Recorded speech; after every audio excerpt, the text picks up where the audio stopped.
Hello guys, in this tutorial you will learn how you can select a grade or a reading level for lessons you prepare for your students and your classes on Eduaide AI in 2026. So let us guide you through it. So head over to Eduaide AI, log into your account and select the lesson building generator or tool here. Select the lesson builder to the left, and after that choose your lesson category like planning, presenting. Let me go with practice.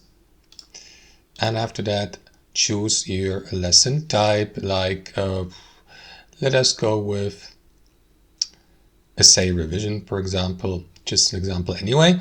So what you want to do, guys, is click into that communication box or text box here with the artificial intelligence and provide your prompt. So let us go with a lesson for my history classes.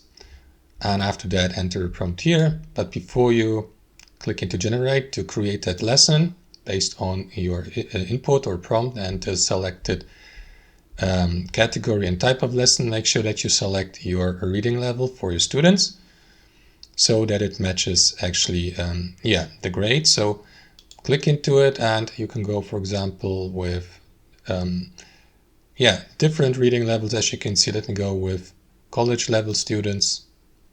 And that's it. After that, click into generate here. Make sure that your prompt doesn't exceed the maximum character for your prompt.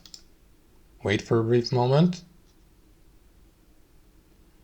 And then your lesson content will be created by Eduaide AI so that you may use that for your own classes and to use it, for example, as your own notes or give your students tasks based on that, questions, assessments, and so on and so forth, guys. So that's it. That's how I do it. Thanks for watching, and I'll see you next time.